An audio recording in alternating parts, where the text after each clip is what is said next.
What's up, guys? Jacob Barnhill here again, talking to you about seller systems and things to expect when you hire our team, the Barnhill team at eXp Realty.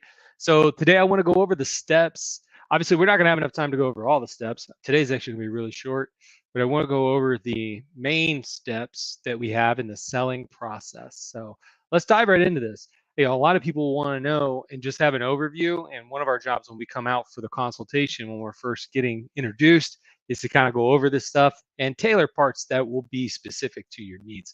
So, number one is we want to get on a discovery call, right? There's some type of discovery process, and maybe it's on a call, maybe we meet somewhere, whatever. There's a discovery process, right?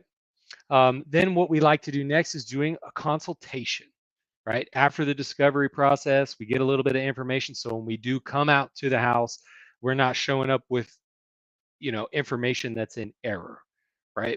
We've done this in different orders. We find that this works best is to go over sort of a questionnaire and get an idea for some things. When we come out to the house, we know some different options you're looking at. We know some of the upgrades. We know some of the things that might be tailored specific to you due to timeline, or it could be dozens of different things. So I've always liked it in that order. Some type of discovery call is what I usually prefer. It starts with a call in most cases. I go through that checklist, then we move it to the consultation. Then there's the pre-list process. So there's a lot of like getting ready for the market. There's usually something to do, even with the best homes. It's really rare that we're ever just putting a home on the market pretty much as how it was when we met. There's usually something, right? So we go over that in the consultation. We are fans of depersonalizing, but only to an extent. I don't want you to redo your whole house and take off all your pictures. Now, if there is something that's just, wow, you're very unique, maybe we look at that. And it also depends, right? I don't want you guys to obviously do a bunch of work and you're not sure if you're going to be selling or whatever. You know, you just don't know a lot yet, and you're not sure you want to take that expense or that manual labor to depersonalize. So we work with you guys on that and make sure that it does make sense. We're on the same page. So there's the pre-list process where we order photos. We get to make sure we get all of our documents. Lots of reasons for that. We want to make sure that we're not clogging up the offer process because somebody else wanted this stuff. We didn't have it. They looked at another home and then they wrote an offer on that home, right? We want to have that clear so there's no impediment to, it's all on that agent because they're going to move fast a lot of times, right? There are agents that take a little bit time and it's slow, and some agents move 1,000,000 miles an hour, and we want to be prepared for all of them and having everything done ahead of time. The pictures are done, the listing description's done, you love it. We're in agreement with the price, we've rechecked the comps. There's a bunch of things that go in there, right? We want to verify a lot of things too and make sure that our game plan that we came up with at the consultation is set in that pre-list process. Then we have our showings. We're usually giving you guys some type of overview of what to expect based on the data and the trends of what we have going on around you. Then we have an offer. We usually go over the process. We always go over the process of what sort of playing chess, if you will, or strategy. If we take this buyer or this buyer, here's some things to be aware of and make sure that you guys are making a good decision there. Then once we're under contract, we're under contract with our buyer. Then the buyer's going to get their inspections. Then they're going to get the appraisal in that order, right? So usually there's a 10-day due diligence period that usually in South Carolina and with the contract most agents use, there's usually a 10 business day period. That's 2 full weeks. If they're writing a contract over a weekend, that clock would start on a Monday. So we have 2 full weeks for the buyer to get their inspections.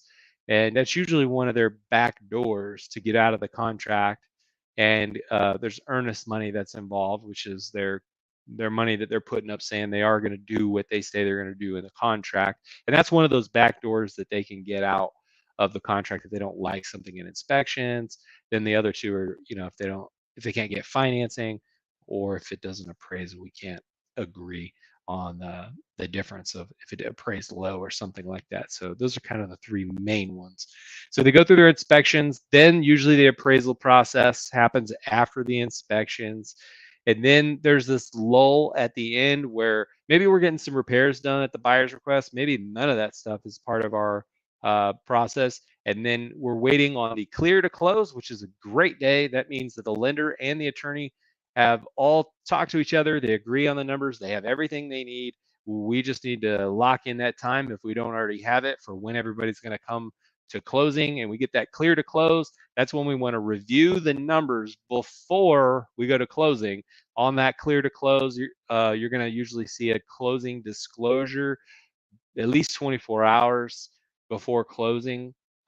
We like to get it, 2, 3 days, just in case there is some type of error and we need to make an adjustment.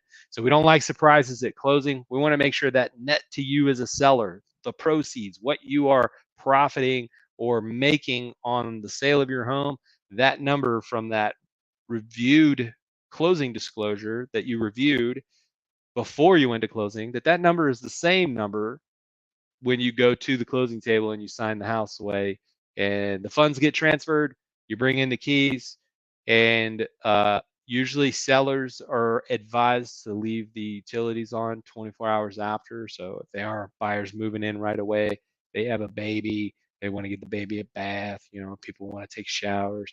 Usually we're telling sellers to leave utilities on for 24 hours after, um, under different circumstances of things, or you guys can't do that for some reason, we talk about it. Make sure that there's just a good game plan, but all kinds of little things like that throughout the process to make sure that we do have a smooth transaction, expectations are set, and everybody's happy, and we actually do get to the closing table. So a big part of an agent's job is actually, once you're under contract, a lot of agents think that we're just putting it in the MLS, we've got a sign in the yard, or on the buy side, we're just opening doors for people, and we just write this contract. A lot of times the real work is when we're doing those offers. There's a lot of work that goes into accepting or writing offers, and then after we're under contract and we're a pending status, there's a lot of little things in coordination and communication and expectations, not with just you, the client, but with other parties in the transaction. For example, like when we're going under contract with a buyer, some preemptive things that we do on our team is we like to have a conversation with that lender.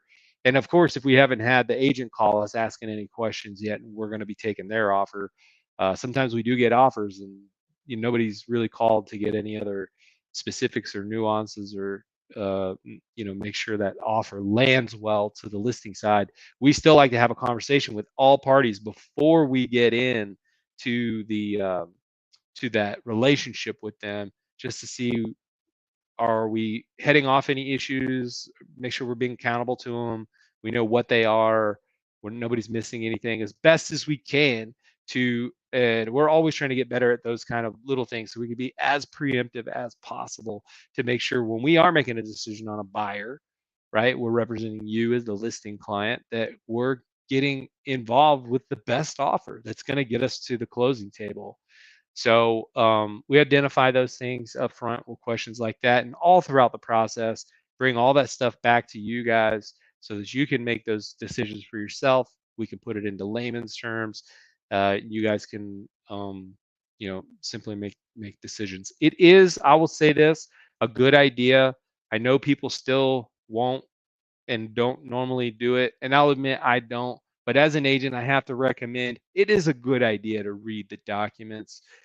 We've done a better and better job over time, making sure that clients do understand what they're signing, make sure there's nothing left up to assumption, and especially things around earnest money and the due diligence timeframes and things like that.